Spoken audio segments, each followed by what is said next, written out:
నమస్తే. స్టేషన్ గణపుకు సంబంధించినటువంటి కాంగ్రెస్ పార్టీ మహిళా కార్యకర్తలంతా కూడా గాంధీ భవన్ మెట్ల మీద కూర్చున్నారు. సో తాటికొండ రాజయ్య వద్దు, కాంగ్రెసే ముద్దు అనేటువంటి నినాదాలు చేస్తున్నారు. గో బ్యాక్ తాటికొండ రాజయ్య అంటూ కూడా వాళ్ళంతా నిరసన వ్యక్తం చేస్తున్నారు. సో ప్రధానంగా మీ అందరికీ తెలుసు, మాజీ ఉప ముఖ్యమంత్రి మొన్నటి వరకు ఎమ్మెల్యేగా కూర్చున్నటువంటి తాటికొండ రాజయ్య గారు బీఆర్ఎస్ పార్టీకి రాజీనామా చేసి కాంగ్రెస్ పార్టీలోకి రావడానికి సిద్ధంగా ఉన్నటువంటి నేపథ్యంలో కాంగ్రెస్ పార్టీకి సంబంధించినటువంటి స్టేషన్ గణపూర్ మహిళా కాంగ్రెస్ కార్యకర్తలంతా కూడా గో బ్యాక్ రాజయ్య అంటూ నినాదాలు చేస్తారు.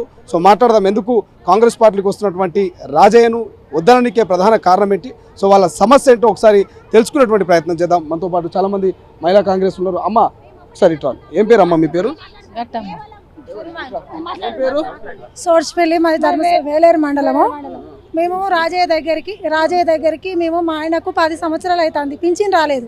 ఎద్దు పొడిచింది, పడిపోయిండు. 10 సంవత్సరాల నుంచి వెళ్ళి కట్టె పట్టుకొని నడుతాడు, సాండ్ పట్టుకొని నడుతాడు. పింఛన్ కావాలని అంటే జరుగు జరుగు జరుగు లేనని ఒక 10 సార్లు పోయినా కానీ మీటింగ్ల కాడికి, ఏ మీటింగ్ కాడికి పోయినా కానీ జరుగు జరుగు అని వెళ్ళగొట్టిండు. కానీ మాకు అయితే పింఛన్ ఇప్పియలే. రాజయ్య గారు రావద్దు, అస్సలు రాదు డాక్టర్ రాజయ్య. ఆయన బీఆర్ఎస్ పార్టీకి రాజీనామా చేసిండు, కాంగ్రెస్ పార్టీలోకి వస్తే ఏమవుతుంది? ఇప్పుడు అధికారం రావద్దు, అస్సలు రావద్దు. అత్తే మంచిగా ఉండే మా మహిళలు అందరం కొడతాం, చీపురు గట్టలతో చెప్పులతో కొడతాం. ఆయన రావద్దు. కాంగ్రెస్ పార్టీలోకి వస్తే చీపురుతో కొడతాం. అవును అవును, బరాబరి కొడతాం. నేను ఒక నా భర్తను పట్టుకొని మా ఆయనను పట్టుకొని ఒక 10 మీటింగ్లకు పోతే జరగమ్మ జరుగు, నువ్వు ఎందుకు వస్తాను ఊరికే అని అడిగిండు నన్ను. తెలుసా, నేను సప్పుడేకి వచ్చిన సోర్స్పల్లి వేలేరు మండలంలో సోర్స్పల్లి అదేంటిది మన గ్రామ కాదు మా కాదురా, ఇక్కడ మన మీటింగ్ జరిగింది. మీటింగ్ జరిగితే నేను అక్కడికి పోతే ఫంక్షన్ల అమ్మ సోర్స్పల్లి ఫంక్షన్ ఒక 4 సార్లు మీటింగ్ కాడికి పోతా. మీటింగ్ అప్పుడల్లా పోయినా కానీ జరగమ్మ జరుగు, ఏందమ్మా నువ్వు ఊరికొస్తాను అని అడిగిండు నన్ను. నేను అప్పుడు ఏకొచ్చిన నా భర్తను తీసుకొని, ఎక్కడ మీటింగ్ జరిగినా అక్కడికి పోయినా తీసుకొని, కానీ రాలే. మళ్ళీ నేను మండలం పోయి కలెక్టర్ ఆఫీస్కు లెటర్ పెడితే ఇప్పుడు కానించి వస్తుంది, ఒక 4-5 నెలల బట్టి వస్తుంది. అంతవరకు దాకా రాలే. 10 సంవత్సరాలు అవుతుంది మా భర్త వాడి మా సోర్స్పల్లి మండలం. అస్సలు రావద్దు రాజయ్య. చాలా మంది ఉన్నారు. సో స్టేషన్ గణపూర్కి సంబంధించి కూడా భారీ స్థాయిలో కాంగ్రెస్ పార్టీ కార్యకర్తలంతా వచ్చారు, మాట్లాడదాం. సో ఎందుకు అమ్మా మీరు ఇంతమంది ఒకసారి ఇక్కడికి తరలి వచ్చారు? సో ఎందుకు గతంలో అభివృద్ధి చేయలేదా ఇంతకు ముందు రాజయ్య? ఆయన 4 సార్లు ఎమ్మెల్యే అయిండు. రాజయ్య గారు 4 సార్లు 20 ఏళ్ల నుంచి గన్పూర్ నియోజకవర్గాన్ని ఎమ్మెల్యేగా ఏలుతుండు. కానీ కనీసము 100 పడకల హాస్పిటల్ కూడా మా గన్పూర్ నియోజకవర్గంలో లేదు. ఒక డిగ్రీ కాలేజ్ లేదు. ఒకసారి ఆలోచించండి, మహిళలకు కనీసం మహిళా కాలేజ్ లేదు. కొన్ని స్కూల్స్లలో అయితే డెవలప్మెంట్ లేదు. ఎక్కడ చూసినా ఎక్కడ సీసీ రోడ్లు లేవు. 20 సంవత్సరాల నుంచి ఆయన ఏం చేసిండు మా నియోజకవర్గాన్ని మళ్ళీ ఈరోజు కాంగ్రెస్ పార్టీలకు వస్తానంటుండు. ఆయన కేవలం ఏదైతే దళిత బంధు వసూలు చేసిండో, ప్రతి గ్రామం నుంచి కొన్ని లక్షల కోట్ల రూపాయలు వసూలు చేసిరు. నియోజకవర్గంలో కొన్ని లక్షలు అయిండొచ్చు, కొన్ని కోట్లు అయిండొచ్చు. అవి ఎట్లా మళ్ళీ నేను రిటర్న్ బ్యాక్ ఇవ్వాలి, మళ్ళీ నా పైన ఏమైనా కేసులు పెడతారేమో అని ఆయన దురదృష్టంతో మళ్ళీ మా కాంగ్రెస్ పార్టీలోకి రావాలని ఆయన ఆశపడుతున్నాడు. కానీ అటువంటి ఏం జరగం. ఎందుకంటే అది కూడా ఆశపడుతున్నారు. ఎందుకంటే మా రేవంత్ రెడ్డి గారి నాయకత్వంలో 6 గ్యారెంటీలు అంటున్నారు, ఇప్పుడు ఇల్లులు అంటున్నారు, భూములు అంటారు. ఇవి అట్లాంటి స్కీమ్స్ ఉన్నాయి. 6 గ్యారెంటీలు ఏవైతే స్కీమ్స్ ఉన్నాయో దాన్ని అడ్డు పెట్టుకొని ఆయన 2 లక్షలు 3 లక్షలు ఏవైతే వసూలు చేసిండో, నీకు ఇల్లు ఇప్పిస్తామా అని అన్నాడు అనుకో, వాడు ఆగుతాడు. 2 లక్షలు మళ్ళీ అడగడు కదా. కాంగ్రెస్ పార్టీలోకి వచ్చి కాంగ్రెస్ పార్టీకి ఆ మరక రుద్దాలని ఆయన ఆలోచిస్తున్నాడు. కానీ ఎటువంటి మా కార్యకర్తలు మేము సిద్ధంగా లేము. ముఖ్యంగా మహిళా కార్యకర్తలు అయితే ముఖ్యంగా ఉన్నారు. ఆయన మీద స్టేషన్ గణపూర్ లో మహిళలు ఉన్నారు, పురుషులు ఉన్నారు. ఇంతమంది ఓటర్లు కేవలం మహిళా కాంగ్రెస్ సంబంధించినటువంటి కార్యకర్తలు మీరు మాత్రమే వచ్చారు. సో ఏంది కేవలం మహిళలు మాత్రమే వ్యతిరేకించే కారణం?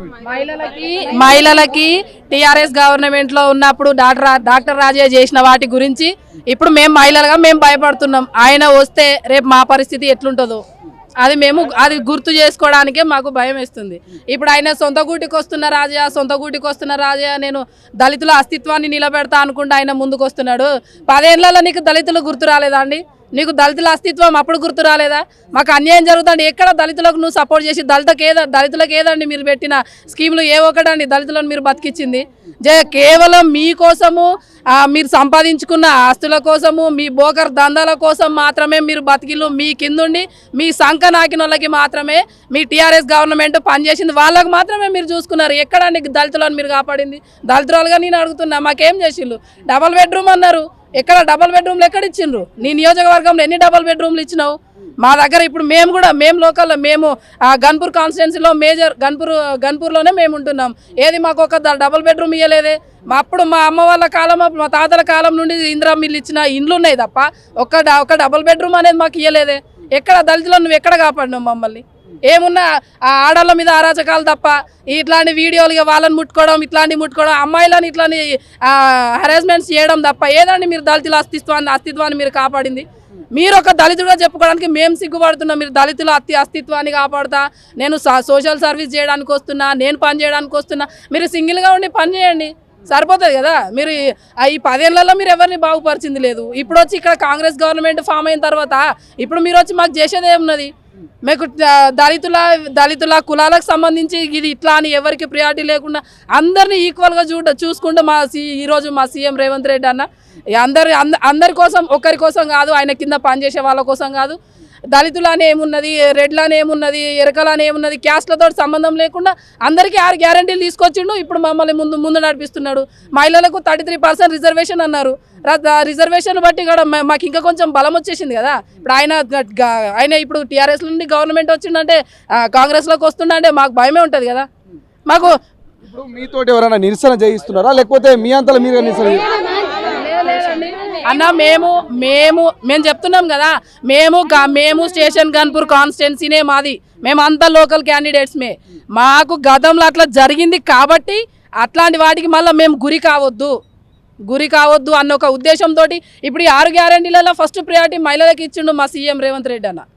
మాకు అదొక నమ్మకం వచ్చేసింది. మాకు ఇప్పుడు అట్లాంటి భయం మాకు అట్లాంటివి ఉండదు. ఇప్పుడున్న నాయకురాలు కూడా మహిళ, ఆమె దళితురాలు, ఆమెను బట్టి మేము ఇంతమంది మహిళలు మేము ముందుకు వచ్చినాం కాబట్టి మాకు ఆమె మీద ఉన్న నమ్మకం మాకు రాజయ్య మీద లేదండి. ఆయన వస్తే మేము ఉండలేము. మాకు పార్టీలో ఆయన రావడానికి మేము ఇష్టపడము, మాకు వద్దు. ఒకవేళ ఆయన పార్టీలోకి వచ్చినా మేము బయటికి రావడానికి మేము భయపడుతున్నాం. ఇప్పుడు మా వెనకాల మా భర్తలు కూడా బయటికి రానియారు కదా. అట్లాంటి భయాలు మాకొద్దు. ఇప్పుడే మహిళలు కూడా రాజకీయం చేయొచ్చు అని ఇప్పుడిప్పుడే మేము బయటకు వస్తున్నాం కాబట్టి మమ్మల్ని రానియండి.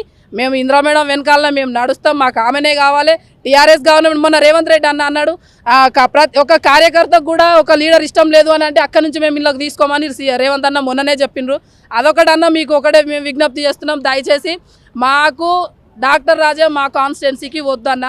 మేము ఇప్పుడు ఇందిరా మేడం వెనకాల నడుస్తాం. మాకు ఒక లేడీ, మాకు ఒక భరోసా, మీరున్నారన్న భరోసా ఎంతుందో మా కాన్స్టిట్యున్సీలో ఒక దళిత ఒక మహిళ ఎమ్మెల్యే క్యాండిడేట్ ఉన్నందుకు మేము గర్వపడి మేము ముందుకు వస్తున్నామన్న. దయచేసి డాక్టర్ రాజయ్యని తీసుకోకండి.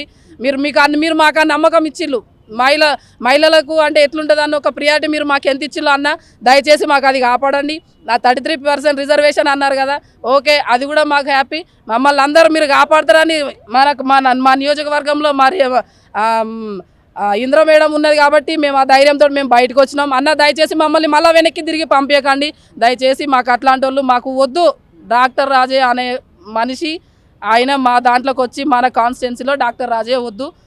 కలిసి రామ్మ ఈ విషయం మీద కలిసి ఎవరికైనా వినతి పత్రం ఇప్పుడు ముఖేష్ గౌడ్ గారిని మహేష్ కుమార్ గౌడ్ని కలవబోతున్నాము. ఆయన ఒక 1/2 అవర్లో వస్తా అన్నారు. వచ్చిన తర్వాత ఆయనకు వినతి పత్రం ఇస్తాము. మా మహిళా కాంగ్రెస్ తరఫున మా గన్పూర్ నియోజకవర్గంలో గన్పూర్ కాన్స్టిట్యూషన్ పరంగా మహిళలమందరం ఒక రిప్రజెంటేషన్ ఆయనకి ఇవ్వడం జరుగుతుంది. మాది ఒక్కటే ఆశ, రాజయ్య మా కాంగ్రెస్ పార్టీలో రావద్దు. ఆయన ఏ పార్టీలనన్నా పోని, ఎక్కడనన్నా పోని, మాకు అనవసరం. కాంగ్రెస్ పార్టీని ఎప్పుడు ఒక డిసిప్లిన్ అయిన పార్టీ.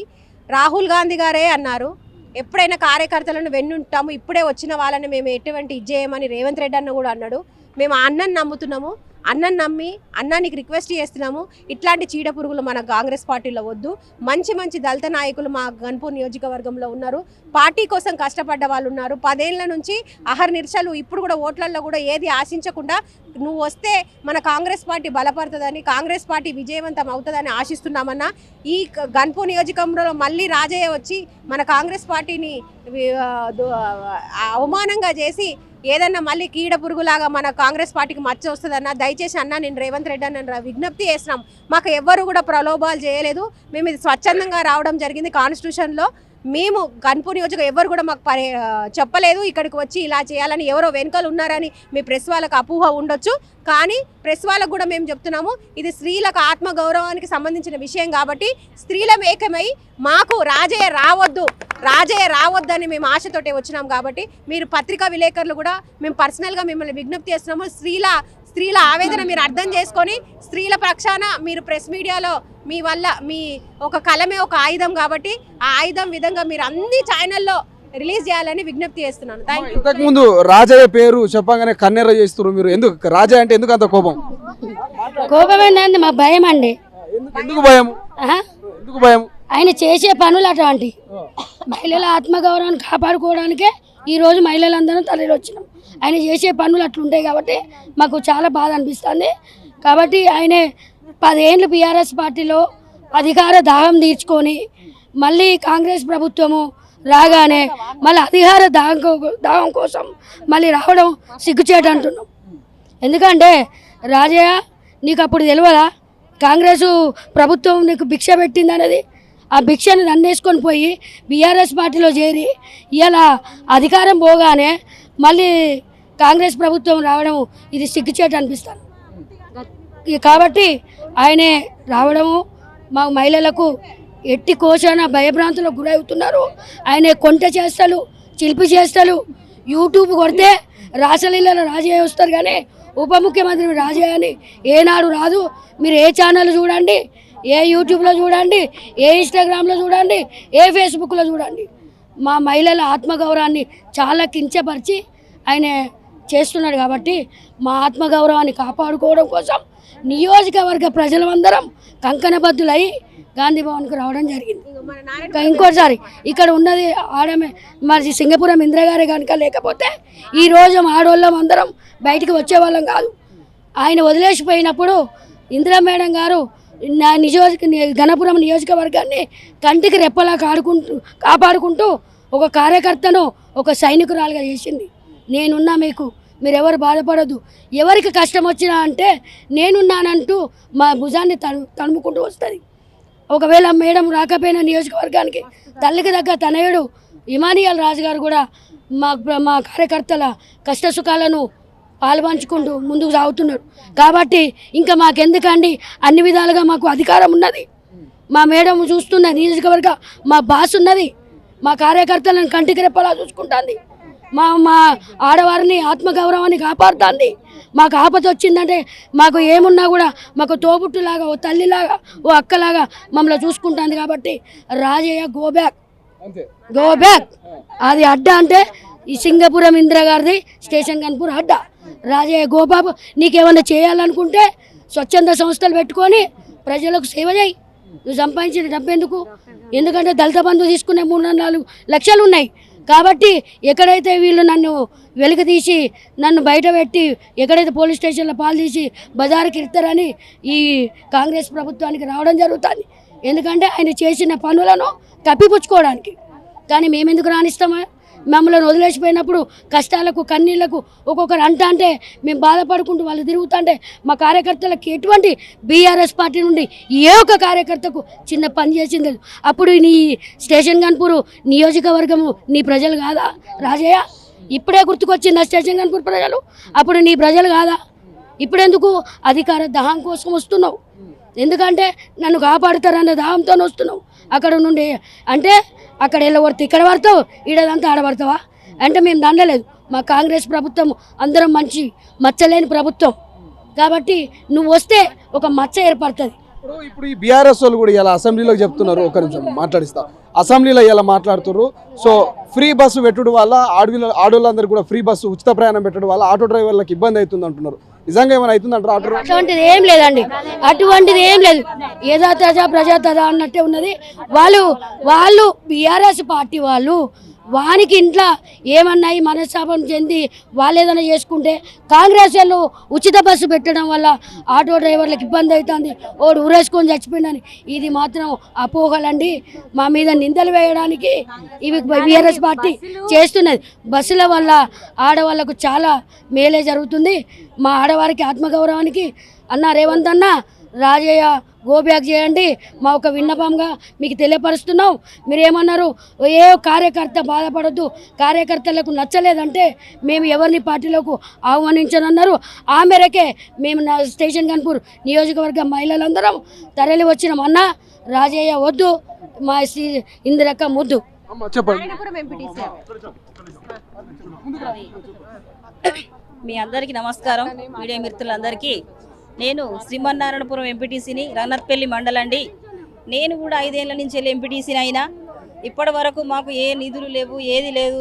ఏంటంటే మీరు టీఆర్ఎస్ పార్టీ కాంగ్రెస్ పార్టీ అని మమ్మల్ని ఒక నిషేధంగా చూసిండు.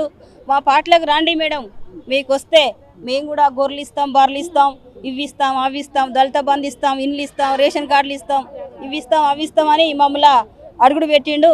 అయినా మాకు ఏమి ఇచ్చినా ఇవ్వకపోయినా మా 5 ఏళ్లలో మేము ఊళ్ళో గెలిచినాం కాబట్టి మాకు ఒక విలువ అనేది ఉన్నది సార్. మేము రాము, మేము ఉన్నా లేకున్నా మేము మా కాంగ్రెస్ పార్టీ ఎన్ను పట్టుకొని మేము ఉంటామని మేము రాజయ్య ముంగట ముఖామిలుగా చేయించి అడిగినా కానీ కొన్ని పనులు ఇచ్చినా కానీ ఇవ్వండి సార్, మాకు ఇది కావాలి అది కావాలని మేము నానా తిప్పల పడ్డా కానీ ఏంది మేడం, మీ కాంగ్రెస్ పార్టీ మొత్తం, మీ రఘునాథ్పల్లి మండలం మొత్తం మీ కాంగ్రెస్ పార్టీ, మీ ఎమ్మెల్యేలు, మా ఎంపీటీసీలు అందరూ మీద అదే ఉన్నట్టున్నది. మేము రాము, మేము చేయమని ఏరేరి మా ఊళ్ళో నుంచి వెళ్ళి ఒక 10 మందికి దళిత బంధు రాసిండు సార్. దళిత బంధు రాసిన మాత్రానే 2 లక్షల రూపాయలు కట్టించుకున్న వాళ్ళకి ఇంతవరకు రాలేదు. ఆయన చుట్టూ తిరిగిన వాళ్ళకే ఆయనకి ఇచ్చిండు, మాకు మాత్రం ఒక్క పని ఇయ్యలేదని మేము ఇప్పటికెవరికైనా మేము మా ఇందిరక్క వెంట ఉంటామని మేము మహిళలం అంతా కలిసికట్టుగా మేము ఇక్కడికి వచ్చి ధర్నా చేసినట్టుగానే ఉంటామని. ఇంతవరకు అయితే మాకు రాజయ్య వద్దనే సంగతి మాకు అందరికీ తెలుసు. ఒక లేడీస్ సర్పంచ్ని కూడా గెలికిచ్చిండు, ఇది అది అని ఆమెను చాలా ఇబ్బంది పెట్టినా కానీ మేము అక్కడికి పోయి కూడా అడిగినాం, ఏంది మేడం మీరేం టెన్షన్ పడకండి, మీరు ఒక మహిళా సర్పంచ్గా ఉండి ఇవాళ మీరు వెనకబడితే మేము కూడా వెనకబడ్డట్టే ఉంటామని, మేము ఒక పిరికిలాగా అవుతామని, మనం వద్దు, మా అస్సలే భయపడొద్దు, ఏదైనా దాన్ని తాటించి బయటికి వెళ్ళాలని ఆలోచనతోటి మేము బయటికి వెళ్ళదాగినాం. ఇప్పటి వరకు అయినా కానీ మాకు రాజయ్య వద్దన్న ఆలోచనతోటి ఆయన అన్నీ తెలుసు. అప్పటికైనా ఎంతమంది తెలిసి అయినా కానీ అన్నీ తెలుసు ఆయనకు. ఎందుకంటే 10 ఏళ్ల నుంచి వెళ్ళి ఉన్నాడు కాబట్టి ఆయనకు ఏ రాజకీయం ఎట్లా, ఏ ఆడలను ఎట్లా చూసుకోవాలి, ఎవరిని ఎట్లా చూసుకోవాలని తెలుసు. ఆయన కాదమ్మా, ఇప్పుడు రాజయ్య మీద ప్రధానంగా మహిళల పట్ల అసభ్యంగా ప్రవర్తించారని ఆరోపణలు చేస్తారు. వాస్తవమే, నిజంగా చేస్తారు? యాక్చువల్గా మనము సోషల్ మీడియాలో చూడడం జరిగింది. నవ్య అనే వ్యక్తి ఒక సర్పంచ్, తను ఎంత అవమానపడ్డదనేది మనము సోషల్ మీడియాలో చూసినాము. ఓవరాల్ తెలంగాణ రాష్ట్రమే కాకుండా మిగతా రాష్ట్రాల్లో కూడా ఒక ఎమ్మెల్యే అనే వ్యక్తి ఇలా సర్పంచ్ని వేధించిండు అనేది అన్ని ఎమ్మెల్యే అనే స్థాయికి సిగ్గుచేట్లాగా మారిపోయింది. కానీ ఈరోజు ఆ నవ్య అనే ఆమెనే చాలా అవమానంగా తను ముందుకొచ్చి నాకు ఇన్ని అవమానాలు జరుగుతున్నాయని సోషల్ మీడియా ద్వారా వ్యక్తపరిచినా కూడా టీఆర్ఎస్ ప్రభుత్వంలో తనకి ఏం న్యాయం జరగలేదు. ఆ రోజు మా ఎమ్మెల్యే క్యాండిడేట్ సింగపురం ఇందిరా గారు వెన్ను ఉండి వాళ్ళ ఇంటికి వెళ్ళి తనకు ధైర్యం చెప్పి మేమందరం కూడా మహిళా సోదరి మండలం కూడా తనకు భరోసా ఇవ్వడం జరిగింది. ఆ రోజు ఒక మహిళకు అన్యాయం జరుగుతుంటే ఎమ్మెల్యే గారి మీద ఎందుకు చర్యలు తీసుకోలేదు, బీఆర్ఎస్ పార్టీ నాయకులు కూడా ఎందుకు చర్యలు తీసుకోలేదు ఆ రోజు? మళ్ళీ తర్వాత ఎమ్మెల్యేను ఎందుకు సస్పెండ్ చేయలేదు? తర్వాత ఆ ఎమ్మెల్యే పోస్ట్ అనేది కడియం శ్రీహరి గారికి ఇచ్చిన తర్వాత రైతు సమన్వయ సమితి అధ్యక్షుడిగా ఆయనకి ఎందుకు ఇచ్చిరా పోస్టు? ఆ రోజు అక్కడ బీఆర్ఎస్ పార్టీలో చెల్లని వ్యక్తి మళ్ళీ కాంగ్రెస్ పార్టీలో ఎట్లా చెల్లుతాడు? మాకు అవసరం లేదని మేము చెప్తున్నాం. గతంలో కాంగ్రెస్ పార్టీలో ఉన్న ఎమ్మెల్యే మళ్ళా బీఆర్ఎస్కి ఎందుకు పోయిండు? ఇక్కడ చెల్లని రూపాయి అక్కడ ఎందుకు చెల్లుతుంది? కాంగ్రెస్ పార్టీ ఆ రోజు ఏమన్నాడు? కాంగ్రెస్ పార్టీ నుంచి వెళ్ళేటప్పుడు ఇక్కడ కాంగ్రెస్ పార్టీ నాకు చెప్పుతోడు సమానమని ఆ రోజు పార్టీని అవమానించి వెళ్ళిన వ్యక్తి మళ్ళీ ఈ రోజు అధికారం వచ్చిన తర్వాత మళ్ళీ పార్టీలోకి వస్తా అని అవమానకరంగా ఆ రోజు పార్టీని దూషించిన వ్యక్తి మళ్ళీ ఈ రోజు అధికార దాహం కోసం పార్టీలో చేరుతా అంటే ఇక్కడ కార్యకర్తలు ఎవరు చూస్తూ ఊరుకోరు. నేను రఘునాథ్పల్లి ఎంపీటీసీని, మాకు ఏ నిధులు ఇవ్వకుండా వాళ్ళ నాయకులకి వాళ్ళకు తొత్తులుగా ఉన్న వాళ్ళకి మాత్రమే ఏ పథకాలైన ప్రభుత్వ పథకాలు ఇవ్వడము, ఫోటోకాల్ అనే పద్ధతి లేకుండా ఎక్కడ స్టేజ్ల మీద కూడా వాళ్ళ నాయకులని, వాళ్ళ కార్యకర్తలని, వాళ్ళ మండల అధ్యక్షులను పక్కన కూర్చోబెట్టుకొని ఒక ఎంపీటీసీని, ఒక సర్పంచ్ అనే వ్యక్తిని చూడకుండా అవమానకరంగా వాళ్ళకి సీట్ కూడా ఇవ్వకుండా అవమానించిన వ్యక్తి ఈరోజు అట్లాంటి మచ్చలు ఆయన మీద ఉన్నాయి. కాబట్టి ఖచ్చితంగా మా పార్టీలకు వస్తే ఆ మచ్చలన్నీ మాకు కూడా తలుగుతాయి. ఆ రోజు అవమానించిన మహిళలందరూ కూడా ప్రస్తుతము ఆయన వల్ల వేదన పడ్డ వాళ్ళందరూ కూడా పక్కకు తప్పుకున్నారు. ఆ మహిళలు కూడా బీఆర్ఎస్ పార్టీలో పనిచేయట్లేదు. ఇప్పుడు మేము స్వచ్ఛందంగా ఒక లేడీ మాకు ఉంది అనే ధైర్యంతో మేము ముందుకొచ్చి మహిళా కాంగ్రెస్ ఆధ్వర్యంలో కానీ చాలా ధర్నాలు కానీ ఎలాంటి ప్రతిపక్షంలో ఉన్నా కూడా అన్నింట్లో మేము ముందుకుండి మహిళలకు 33% రిజర్వేషన్ ఏదైతే ఉందో ఆ దిశగా మేము ముందుకెళ్ళి రాజకీయం చేయాలని, అన్నిట్లలో మేము పోటీ చేయాలని మేము ముందుకు వస్తున్నాము. ఆయన వస్తే మాత్రం మాకు అవమానంగా ఉంటుంది. వచ్చిన ఆ మహిళలు కూడా మా వెనకాల మా ఇంట్లో వాళ్ళు కూడా మమ్మల్ని బయటికి పంపించారని ఈ సభ ఈ ముఖంగా ప్రెస్ వాళ్ళకి మేము తెలియజేస్తూ మాకు ఆయన వస్తే అవమానకరంగానే ఉంటుంది, ఖచ్చితంగా ఆయన రావద్దని మేము రేవంత్ రెడ్డి గారికి విజ్ఞప్తి చేయడం జరిగింది. ఈరోజు గాంధీ భవన్లో కూడా మహేష్ గౌడ్ గారికి ఒక వినతి పత్రం ఇవ్వడానికి మా నియోజకవర్గంలోని అన్ని మండలాల నుంచి మహిళలందరం ఇక్కడికి రావడం జరిగింది. ఖచ్చితంగా ఆయనను మాత్రం మేము యాక్సెప్ట్ చేయము. కార్యకర్తల మనోభావాలకు దెబ్బతీసే విధంగా అట్లాంటి వ్యక్తులను ఎవరు తీసుకోరని, మా నాయకుడు కార్యకర్తల పైన మహిళా సోదరి మనులంటే చాలా ఇష్టమని మా వినతి ఆయన వింటాడని మేము ఒక రిక్వెస్టింగ్గా ఆశిస్తూ రాజయ్యని మాత్రం మేము తరిమి కొట్టాలని సిద్ధంగా ఉన్నాము. రేవంత్ రెడ్డి గారు కూడా అలాగే మాకు సహకరించాలని కోరుకుంటున్నాము. మీరు చెప్పండి అమ్మా. ప్రధానంగా ఇంతకుముందు చాలా ఎలిగేషన్స్ వచ్చినాయి కదా, సో నిజంగా అవన్నీ కరెక్టే అంటారా? ఆయన వస్తే నిజంగా కాంగ్రెస్ పార్టీలోకి వస్తే నిజంగా కాంగ్రెస్ పార్టీకి మచ్చ వస్తుంది అంటారా? అవునండి, వస్తుంది. ఎందుకనంటే గత ప్రభుత్వం ఉన్నప్పుడు ఇప్పుడు తెలంగాణ ప్రభుత్వం అని అన్నారు. మనకి ఏం చేసిండ్రు చెప్పండి. ఇప్పుడు రాజయ్య తాటికొండ బెడ్రూమ్లు అన్నారు ఇంతకుముందు, ఆయన అభివృద్ధి ఏం చేయలేదా? డబుల్ బెడ్రూమ్లు కానీ లేకపోతే ఇతర రైతు బంధు కానీ దళిత బంధు కానీ దళిత బంధు ఏమున్నది, వాళ్ళకు సంబంధించిన వారికే తప్పిస్తే వేరేటోళ్ళకి ఇయ్యలే. అందులోటి మళ్ళీ కాంగ్రెస్ పార్టీ అనేటోళ్ళని చూస్తే మాత్రం పక్కకు పెట్టుడే. డబ్బు తీసుకొని ఏదున్నా ఆ డబ్బును బట్టి 2 లక్షల 3 లక్షల అని మాట్లాడుకొని వాళ్ళని తీసుకొని చేయడమే జరిగింది. కానీ దళితులు కదా, పేదోళ్ళు కదా, ఆ పేదోళ్ళకు మనం ఎట్లా చేయాలి ఏంది అనేది మాత్రం లేదు. ఏదున్నా కానీ రాజయ్య మాత్రం వద్దండి. దేనికన్నానంటే ఎండ్ల ఏ ప్రభుత్వం గవర్నమెంట్ వస్తే ఆ ప్రభుత్వంలోకి పోతారా మీరు? ఏదున్నా కానీ ఆడోళ్ళ మీద ఇట్లా మాట్లాడు అట్లా మాట్లాడు ఇది చేయడం అది చేయడమే జరిగింది. కానీ మీరు ఏదైనా పని చేసిండ్లా ఊరైనది మాది మీదికొండలో ఏం అభివృద్ధి చేసిండ్లండి మీరు? మా ఊరికి వచ్చిన డబుల్ బెడ్రూమ్లు పక్క ఊరికి ఇచ్చిండ్రు. రాగపూర్కు మీరు చేసిన అభివృద్ధి ఏడున్నది? ఇప్పుడు ఏం చేస్తానని వస్తానులండి మీరు అక్కడికి? నేను వస్తా అంటాను అంటే ప్రభుత్వం ఎక్కడ పోతే అక్కడనే వస్తారా? అసలు ఏమని చెప్పిండు మన రేవంత్ రెడ్డి అన్న ఏమని చెప్పిండు, ఫస్ట్ నుండి చేసిన వాళ్ళకే మనకి ఏదైనా కూడా మనం బీఆర్ఎస్ నుండి వచ్చిన వాళ్ళని తీసుకోవద్దని చెప్పిండు. అదేవిధంగా ఇప్పుడు మనం కూడా అట్లనే అదే విధంగా ఉండాలి. పార్టీలో ఉన్న కార్యకర్తలైనా అంతే, పార్టీకి అనుసంధానంగా చేసే బృందమైనా అంతే. ఏదండి మీరు చేసిన పని? ఎక్కడండి మీరు పిల్లల కోసం జాబులు ఇస్తా అది ఇస్తా ఇది ఇస్తా అని తీసుకున్నది ఏదండి? ఎక్కడ చూసినా లంచం మీద తప్పితే ఏదున్నదండి మీ దగ్గర? ఇప్పుడు మాకంటూ ఒక ఇంద్ర మేడం అనేది ఉంది. ఎందుకనంటే ఏదైనా కూడా మేడం ఈ ప్రాబ్లం మేడం అని ఎంతో ధైర్యంగా వచ్చి చెప్పుకుంటారు ఆడోళ్ళు. ఇప్పుడు మేము ఆడోళ్ళం బయటికి రాకుండా ఉండాలని అంటే మీరు వస్తే మేము రావద్దనే కదా మీకు ఏదున్నా కానీ. ఇప్పుడు మా కాన్సెన్స్లో మేము ఎవరమైనా కూడా భయపడకుండా వస్తున్నాం. ఎందుకంటే ఒక లేడీ ఉంది, లేడీతోటి మేము ఉంటాం కదా అన్న ఉద్దేశంతో వస్తున్నాం. ఇప్పుడు మీరు వచ్చి చేసింది ఏమున్నది? మళ్ళీ మీకున్న బ్యాచే దిగుతుంది. మేము వచ్చి చేసింది ఏమున్నది? అక్కడ ఫస్ట్ నుండి చేసిన సీనియర్ కార్యకర్తలందరూ ఎక్కడనో పోతామే. కానీ ఇప్పుడు వచ్చిన బీఆర్ఎస్ నుండి వచ్చిన వాళ్ళకు ప్రిఫరెన్స్ ఇచ్చి మీరు ఇది ఇస్తా అది ఇస్తా అని అంటే ఏంటిదండి మేము అది చేసేది? మేము ఊకుంటామా? రావద్దు, అసలుకే రాజయ్య రావద్దు, రాజయ్య పాలనే వద్దు మాకు. ఏదున్నా మాది సిరిపురం నుండి నేను రాధని వచ్చిండాను. అక్కడ నుండి మాకు మా ఊరికి పల్లె నిద్రకు వచ్చిండు. పల్లె నిద్రకు వస్తే అందరూ ఆయనను కొట్టిర్రు. కొడతానికి పోయిర్రు అందరూ. రాజయ్యను ప్రజలు అంటే అక్కడ సీసీ రోడ్ వేయలే, దళిత బంధుకి పెట్టిస్తాను లక్ష రూపాయలు తీసుకున్నట్ట. దళిత బంధు పెట్టలే, ఏం పెట్టలే. వాళ్ళందరూ ఏమన్నా దళిత బంధు ఉన్న వాళ్ళకు టీఆర్ఎస్ ఉన్న వాళ్ళకే పెట్టిండు. మా కాంగ్రెస్ ఉన్న వాళ్ళు అంటే మీరు ఇళ్ళకి రారు పెడతా అన్నాడు. ఇప్పుడు మళ్ళీ కాంగ్రెస్లోకి ఎందుకు రావాలి? అందుకోసమే ఆయన రావద్దని మాకుంది. ఏదున్నా చెప్పులు చీపురు కట్టలతోటే వచ్చిందండి. మేము ఈసారి ఎమ్మెల్యే చేస్తానని అంటే చెప్పులు చీపురు కట్టలు పట్టుకొనే వస్తానని అన్నారు. అందుకే ఆయనకు ఏ టికెట్ ఇవ్వలేదు. అక్కడ నుండి ఇవ్వలేదని ఇక్కడ నుండి ఏదన్నా ఒకటి దొరుకుతుందన్న ఉద్దేశంతో వస్తాడు. కానీ అంతకు మించి అయితే ఏది లేదు. రైట్, ఇది మొత్తం మీద స్టేషన్ కనబుక్ సంబంధించినటువంటి మహిళా కాంగ్రెస్ నేతలంతా కూడా గాంధీ భవన్లో నిరసన వ్యక్తం చేస్తున్నారు. సో తాటికొండ రాజయ్యను కాంగ్రెస్ పార్టీలోకి అసలు జాయిన్ చేసుకోవద్దు, ఆయన వస్తా అంటే కూడా మేము వద్దంటున్నాం, మేము వ్యతిరేకిస్తున్నాం, గో బ్యాక్ రాజయ్య అంటూ కూడా ఇక మహిళా కాంగ్రెస్ నేతలంతా నిరసన వ్యక్తం చేస్తున్నారు. గతంలో ఇక తాటికొండ రాజయ్య గారు చేసినటువంటి రాసలీలలు యూట్యూబ్లో కొట్టినా ఏ మీడియాలో చూసినా ఆయన రాసలీలని బయటపడతాయి. సో అటువంటి ఆ వ్యక్తి మా కాంగ్రెస్ పార్టీలోకి వస్తే మాకు మా పార్టీకి మచ్చబడుతుంది. సో ఆయన ప్రవర్తించేటువంటి తీరు మాకు అందరికీ తెలుసు.